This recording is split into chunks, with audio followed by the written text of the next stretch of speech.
নমস্কার বন্ধুরা, স্বাগত জানাই আপনাদেরকে আমাদের এই চ্যানেলে। আজকে যে বিষয়টি নিয়ে আলোচনা করব নীল পুজোর ধূপ সম্পর্কে, নীলের বাতি সম্পর্কে অপর একটি ভিডিওতে আমরা বলবো। আজকে নীল পুজোর ধূপ সম্পর্কে আলোচনা করব। নীল পুজো বা নীলের ব্রত, নীলকণ্ঠ শিবের ব্রত বা নীলকণ্ঠ শিব পূজা, এটি বাংলার একটি বিশেষ ব্রত এবং এটিকে মূলত ব্রতই বলা চলে, কারণ প্রধানত মায়েরা সন্তানের মঙ্গল কামনায় কিন্তু এই নীল ব্রতটি করে থাকেন এবং অনেক বাড়িতেই কিন্তু এই দিনে চৈত্র মাসের এই নীল পূজার দিনে কিন্তু মহাদেবের বিশেষ পুজো হয়ে থাকে।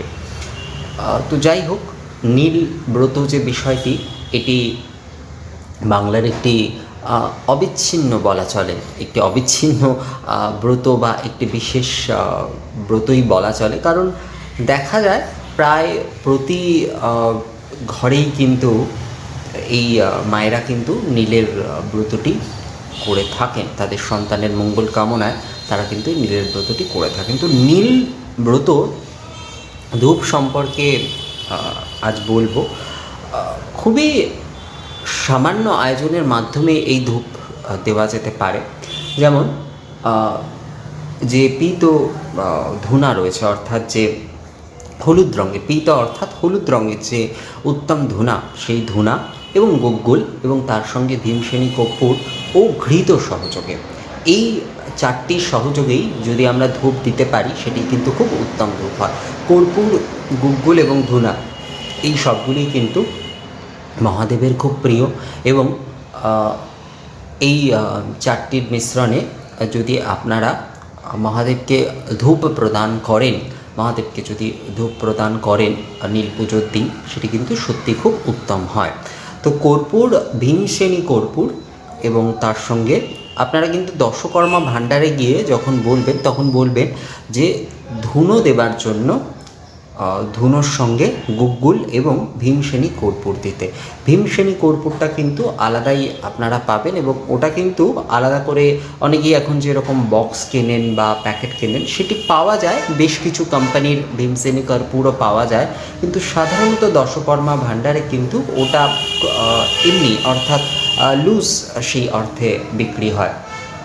তো আপনারা ভীমসেনী কর্পূর এবং গুগ্গুল বলবেন এবং তার সঙ্গে ধূনা ও ঘৃত সহযোগে, ঘৃত কিন্তু অবশ্যই আবশ্যক, ঘৃত সহযোগে কিন্তু এই সমস্ত সামগ্রী আদি দিয়ে আপনারা প্রজ্বলন করবেন, ধূপ প্রজ্বলন করে সেটি মহাদেবকে ধূপ নিবেদন করবেন।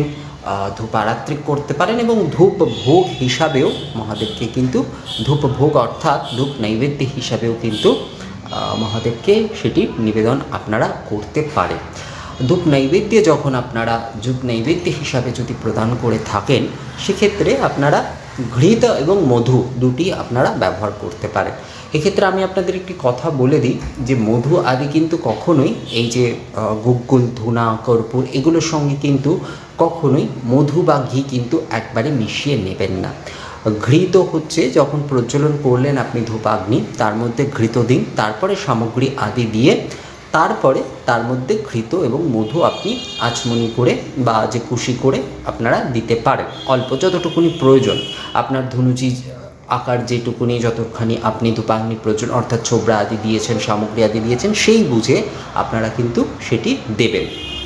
তো এতে কিন্তু এইভাবে কিন্তু ধূপ সামগ্রী প্রদান করতে হয়। তো নীল পুজোর জন্য আপনারা, নীল ব্রতের জন্য আপনারা কিন্তু সুরধূপ অর্থাৎ পীত ধূনা, তার সঙ্গে কর্পূর, ভীমসেনী কর্পূর, গুগ্গুল এবং ঘৃত, এই চারটি সহযোগে কিন্তু আপনারা যে ধূপ সেটি কিন্তু আপনারা বাবাকে নিবেদন করতে পারেন।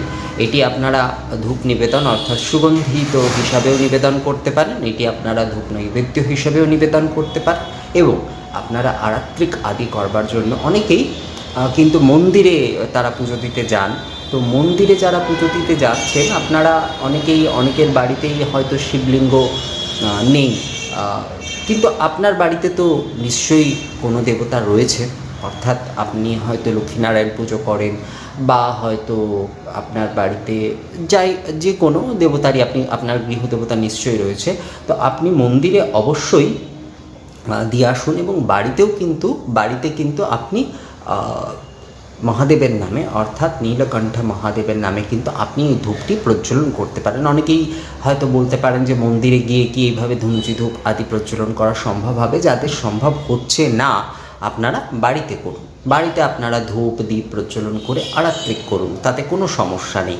আপনার গৃহদেবতার সামনেই আপনি এই ধূপ আদি আপনি নিবেদন করতে পারেন এবং এই ধূপ আদি নিবেদন করে প্রজ্বলন করে আপনি আরাত্রিক করতে পারেন, ধূপ নিবেদন করতে পারেন এবং ধূপ নৈবেদ্য আদিও আপনি যদি প্রদান করতে চান সেটিও করতে পারেন। অর্থাৎ আপনি মন্দিরে যদি দিয়ে আসতে পারেন, যারা মন্দিরে গিয়েই পুজো করেন, অনেকেই বাড়িতেই পুজো করেন, কারণ অনেকেরই মন্দিরে গিয়ে ভিড়ের মধ্যে লাইন দিয়ে পুজো করা সেভাবে পছন্দ না। অনেকে বাড়িতে এবং মন্দিরে দু জায়গায় পুজো করেন, আবার অনেকে আছেন মন্দিরে গিয়েই করেন। তো মন্দিরে যারা যাচ্ছেন তাদের পক্ষে যদি সম্ভব না হয় এই ধূপটি সেখানে না দেওয়া, তো সেখানে আপনি বাড়িতে আপনার গৃহদেবতার সামনেই কিন্তু এই ধূপ প্রজ্বলন করে আপনি এই ধূপের এই বিধিগুলি অর্থাৎ ধূপ নিবেদন, ধূপ আরাত্রিক, ধূপ নৈবেদ্য প্রদান এগুলি কিন্তু আপনি করতে পারেন, কোনো সমস্যা নেই। আপনার গৃহদেবতার সামনেই আপনি নীলকণ্ঠ মহাদেবের নামে এই ধূপ প্রজ্বলন করে আরাত্রিক আদি করতে পারেন।